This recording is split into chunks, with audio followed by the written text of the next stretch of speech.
समाज हित से जुड़ी मांगों को लेकर 15 अक्टूबर को होगा जन आंदोलन। अब अपनी लड़ाई स्वयं लड़ेगा आदिवासी समाज। आदिवासी समाज के विभिन्न संगठनों से जुड़े पदाधिकारियों ने संयुक्त रूप से प्रेस वार्ता का आयोजन कर जानकारी दी है कि आगामी 15 अक्टूबर को आदिवासी समाज द्वारा समाज हित से जुड़ी मांगों को जन आंदोलन किया जाएगा, जहां जन आंदोलन उत्कृष्ट मैदान से प्रारंभ होकर कलेक्ट्रेट कार्यालय में समाप्त होगा। जिस तरह से प्रदेश सरकार जो गत 15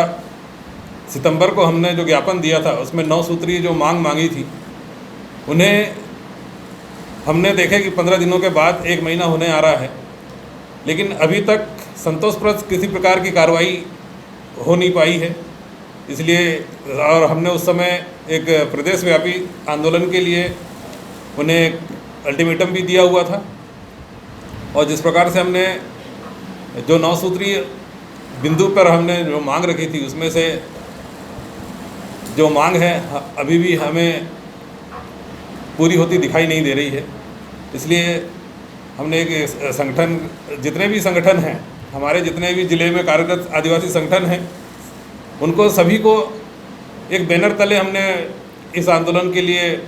सहमति की है। उनकी समाज का जो एकीकरण है उसको दिखाना है कि यह समाज हम अपने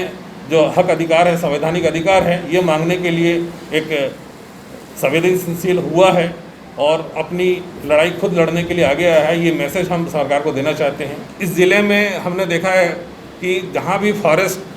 के किनारे के जो गांव हैं, वो फॉरेस्ट डिपार्टमेंट से बहुत ज़्यादा प्रताड़ित है और वहाँ जिस तरह से तानाशाही करके उन्हें प्रताड़ित किया जाता है, जबकि वन अधिकार अधिनियम 2006 और 2012 में हमें इतने अधिकार प्रदत्त हैं, फिर भी इन अधिकारों को ताक पे रखकर वन अमला जो है जिस प्रकार से कार्रवाई कर रहा है, वो कहीं ना कहीं हमारे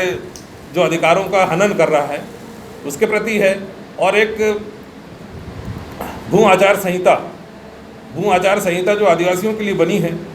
उसके आधार पर कहीं भी उसका परिपालन सरकार नहीं कर रही है, क्योंकि हमें रिसोर्टों के नाम पे हो, जलाशय के नाम पे हो, या फिर कारपोरेट घराने को इंडस्ट्री के नाम पे हो, या कॉरिडोर के नाम पे हो, या फिर थर्मल पावर के प्रोजेक्ट लगाने के नाम पर हो, विस्थापित किया जा रहा है। और उनकी विस्थापन नीति इतनी गलत है कि जो भी जहाँ से जो गांव विस्थापन हो रहा है वो खत्म होने के कगार पे है।